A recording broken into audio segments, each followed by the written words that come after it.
right. Hello and welcome to another episode of Titan Talks. I'm Robert Hazelton with Titan Investors, and today I'm sitting down with Michael Joseph. Michael's a portfolio manager and deputy chief investment officer at Stansberry Asset Management, a registered investment advisor with over 800 million in assets under management. It's headquartered in New York. Michael, thanks for joining us today. And that doesn't really look like the Big Apple behind you, does it? Yeah, you're right about that. I don't think their cactus grow quite that tall in New York. So Stansberry Asset Management is headquartered in New York, but we also have an office out in California. We have folks in Dallas and Baltimore, and I'm actually out here in the desert in Arizona. So Sam, as we like to call it, is they were ahead of the curve with the remote working. I was actually working remote before the pandemic, which has been a blessing because the Phoenix suburbs are much more my speed compared to some of those bigger cities. Well, great. That's awesome, and I appreciate you being here today. Today we're focusing a little bit on an oddball investment class, and that is closed-end funds. Yeah, absolutely. So thrilled to be here. I always enjoy collaborating with Titan. And the idea to talk more about closed-end funds actually came from the Titan Investor Conference in Scottsdale from a couple months ago. And I was thrilled to be on one of the panels for that conference. We covered a lot of ground in that panel. We talked about the economy and real estate, interest rates, equity markets, fixed income, geopolitical risk, you name it. But one of the questions that I got while I was on the panel was, are there any areas in fixed income that you find attractive? And my answer to that question was, well, there are a lot of closed-end bond funds that are trading at a discount to their net asset value that look pretty interesting to me. And that was it. And then we moved on to discuss 100 other topics after that. But after the panel, a lot of the attendees came up to me, and to my surprise, even though we talked about everything under the sun, really all their questions were about closed-end funds. So there was certainly some interest there, but also some lack of familiarity. To your point, this is kind of an oddball part of the investment universe. So glad to be able to kind of double click on them today. Great. So why don't we get started right into it with the basics? There were a lot of questions at the conference there, but what is a closed-end fund, according to yourself? Yeah, well, that's probably a good place to start. So for folks that are not familiar with closed-end funds, I usually find that a good way to talk about them is to compare them to a similar investment that most folks are familiar with, which are mutual funds. So mutual funds, of course, are an investment vehicle where investors pool their money together. The funds are managed by a professional portfolio manager, and depending on the fund, they might be investing in stocks, bonds, REITs, foreign, domestic, and so on.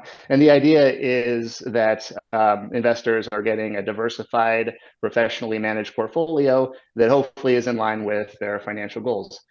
All that is also true of closed-end funds, but we'll get to what the difference is. So mutual funds are also known as open-end funds. And the reason that they're called open-end is because they are constantly issuing and redeeming shares to buyers and sellers. And the share price for those shares is based on the net asset value of the fund, or NAV. And the NAV is simply the net assets of the fund. It's calculated at the end of the day.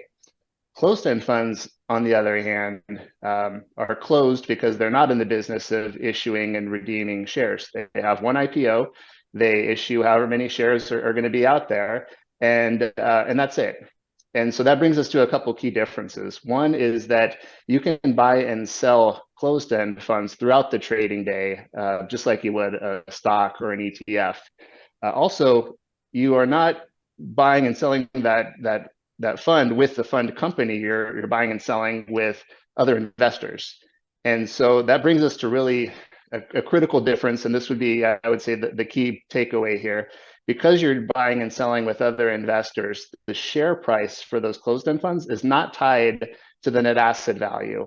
The fund might trade at par with the NAV, but it also might trade at a premium, or in many cases, it trades at a discount. And in situations where there's a large discount, say 20% discount, you're essentially getting $1 worth of investment assets for 80 cents. Got it. So that does sound really interesting. I do have to ask, though, if these are good investments, why don't more people know about them? Yeah, fair question. And to be clear, I'm not saying they're all great investments, but certainly some of them can be. The reason to me that these kind of fly under the radar for most investors, I think there's two key reasons. One is pretty easy to understand. They don't advertise, right? So open-end mutual funds are constantly trying to get more investment assets into their funds and get more investors. And so we see their commercials on TV and ads in magazines, and even folks that are not in the investment business, if you ask them about mutual funds, there's a good chance they'll know at least a couple of the really big players because they advertise so much. Closed-end funds, by definition, are not issuing more shares, so they really don't have anything to sell new investors, and for that reason, they don't really have much incentive to spend a lot of money on advertising. So folks don't hear about them. The other reason is simply that Wall Street doesn't make much money on closed-end funds. They have that IPO that I mentioned, but for an investment banker taking a closed-end fund public, the underwriting fees to do that are really peanuts compared to what they would get from, say, taking a high-profile unicorn public. On the brokerage side, there's not a lot of money in selling them, especially compared to open-end mutual funds, which come with a load, which is a euphemism for sales commission. And that commission can be as high as 8.5%. And Robert, you might find it shocking, but there are some brokers out there that would prefer to sell a fund where they get a huge sales commission for doing so. So, the short of it is that the Wall Street sell side does not make a lot of money selling these, so investors don't hear about them all that much. Got it. So now you're on the buy side at Sam. You're managing Yes. money on behalf of clients. How does your firm use closed-end funds? Yeah, so Sam is a goals-based manager, so we don't have a one-size-fits-all strategy. Folks come to us for different reasons in different situations and with different goals in mind. So the way we use closed-end funds really depends on what our clients are trying to achieve. The nice thing about closed-end funds, though, is whether you're trying to get exposure to a specific country or sector or asset class like muni bonds or energy infrastructure, whatever it is, there's a good chance you can find a closed-end fund that is investing in those areas. The way that we look at it at SAM is when we're buying a closed-end fund, we're looking to do so at what we call a double margin of safety.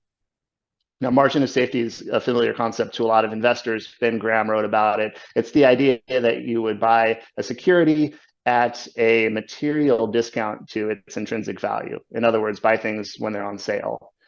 So when we look at a closed-end fund, we only want to own that fund if it owns assets that we would want to own anyway, right? If they have investments that we like, we think they're attractive, they're already trading at a discount to what we believe their value is, then you already have a margin of safety with those assets. If we can buy those assets through a fund that is also trading at a material discount to its NAV, well, that's the double margin of safety that I was referring to. Got it. That makes a lot of sense. And just to close it up, what else should we know about closed-end funds, would you say? Well, there's a lot to know. Yeah. It's not rocket science, but you kind of want to know what to look for in terms of how to analyze these funds and what are some of the pitfalls to watch out for.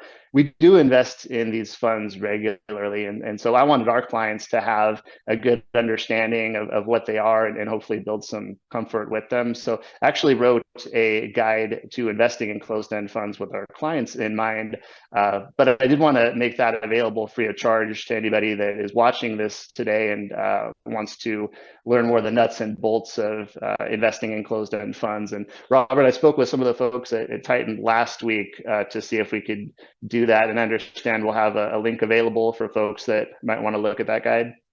Yeah, so this will be pretty popular. Everyone's gonna love it. We'll have a link in the description for this video to click on. Read the guide. It's 24 pages, no fluff, just really drilling down into what closed-end funds are all about. So if you may be interested in investing in this space, I'd highly recommend checking it out. It'll be in the description, so we'll have a link right there. Well, thanks for that, and Yeah, it was definitely a labor of love writing it. I know I'd probably get more eyeballs if I wrote about virtual reality or AI or whatever happens to be popular with investors at the moment. But yeah, this is a part of the investment industry that I've just really grown fascinated by. So for folks out there that are interested in it, I hope the guide will be helpful.